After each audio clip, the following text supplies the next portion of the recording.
a little bit about, most people when they think about a moving company, they're thinking trucks, they're thinking kind of this all-in-one package. But you guys have changed the game a little bit. Tell me about that. It's more about cost-effective moving these days. Moving, like you say, you've already bought the house. It's expensive. You've dug in your pockets. Now you've got landscapers, plumbers, painters, the whole mirage of just general contractors that are involved or whatever it may be, even if you're renting a place. So where we come involved is helping people through cost-effective moving, which is going to save you probably 10 times the amount less that you'd pay for a full-service moving company. Labor-only service supplies the manpower, whether it be not necessarily only men, women. We do work with women as well, and they're excellent, not only lifters and packers, but they can outwork some of the guys that work with us as well. I bet. So it totally saves money just in the aspect of you don't have to get this, huge overhead that's involved with other things. So in some ways I would guess, people are using their own cars, right? So now as opposed to having to rent a huge truck, it's like, hey, you're going to pack in our car. You're going to, we have a friend who has a truck. Is that where a lot of this comes into play? You know what? It's the people that you see driving down the road, and if that's you, then no worries. There is a better way. But with the mattress on top of the station wagon, bungee tied, and you're wondering if somebody bumps them or if the wind blows, that mattress is going to fall off. That's totally unsafe, right? Right. So there's a better way to do it. I think it's illegal even. It may be even illegal in most places. Yeah. But so, we want to help people out, people who are just saying, I don't want to have a big, hoopla. I just want it to be, I do want to do it. I do want to do it cost effectively. We provide that solution where you can have some good professional assistance, have it inside of an enclosed vehicle and get your mattress safely or your dresser or whatever it may be wrapped, handled correctly. So what advice do you have on actually choosing the right company? Because I imagine that there are some people who want the full service, like, look, I don't want to deal with it, and cost is maybe not an issue.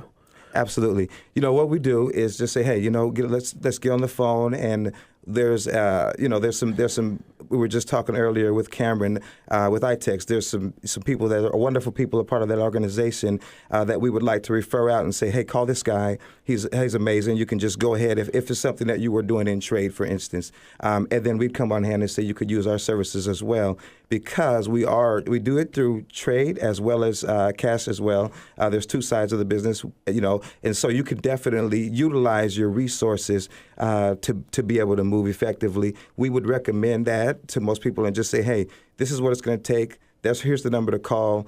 It's a one-step solution. You pick up the phone, and we'll guide you through the process. Just give us a date and a time, and we'll be there. You'll be there. So tell me more about when you say moving efficiently. Are there tips on really saving time and money throughout this process that maybe people don't realize? Can I just drop a bomb from our website? Is that okay? Drop a bomb? Well, not drop a bomb, but I'm going to blow it up. But you can plug the website. Let me plug it. I don't know what kind of website you have, but... It's all good. It's all good tips. Great advice. So if you were to go to tacomamovers.net, okay, that is, you would be able to find simple step solutions to shrink wrapping, bubble wrapping, those sorts of things that would, in effect, give you some ideas of how it's done. There's even some, just some pictorials there, so you'd be able to see man in the van in full effect doing what we do best. So you could see some of those different ideas and kind of ascertain as to, that's, even if you just wanted to take some tips from it, give us a call and say, well, we've already moved this far along the process. Can we do something? We're happy to answer questions. We're happy to help you out. We're happy to do whatever we can. What are some of the biggest considerations people need to make then? When moving, because like I said, it's probably age is one of them. Like, can your back handle it? It'd be one thing. But what are some other big considerations people need to make? Well, one of the things that you were talking about that is the saving yourself is. Well, one thing that we say is use our back, not yours. Our motto is no job too big or too small. So you just don't want to forget the puppy when you move out and leave him at home. Or the kids, take them with you. Or the kids. Take the kids with you when you're moving along. Most importantly, what you want to do is you kind of want to have an itemized checklist. It's really important. If you don't have your move prioritized, not only is it stressful the day of the move, so when you call those friends and offer them pizza and whatever to come over and help you move, they get over the house and it's like 2 hours later, they're going, what's going on? There's no it's just, I'm sure you've been involved with that move, college packing. You just show up and it's like, grab a box, but it's not even packed yet. Right. So you want to have some priorities in line. What are we doing? Who are we using? Who's coming in to clean up after this? Yeah, I mean, it seems like, to me, getting all the boxes packed first and then getting the boxes to the next place is probably the way to go. And a lot of people probably just try to do it all at once. And that's another thing as well. People do try to crunch it, but we do things like, in other words, Tetris. Have you ever played that game? Yeah. So kind of inside of the truck, that's one of the things. It's like Angry Birds for like the previous generation, isn't it? Exactly. I know it's kind of old school, dating myself there. But if you kind of just take a look at an open truck, you lift the back of it up. You've got your lift gate, so that's important. You want to have certain things in place, whether it's a ramp or a lift gate, so you're not actually using your back, throwing it out of place. But if you've got movers, then we're not throwing ours out of place either.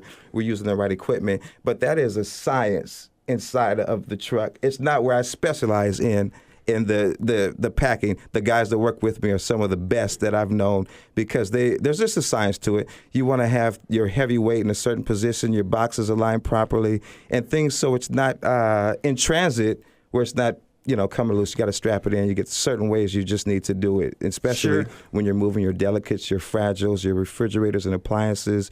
You don't want to mess when you open up the lift gate. It's true. I guess half the time it's like a slot machine. You lift up the gate and you hope you won.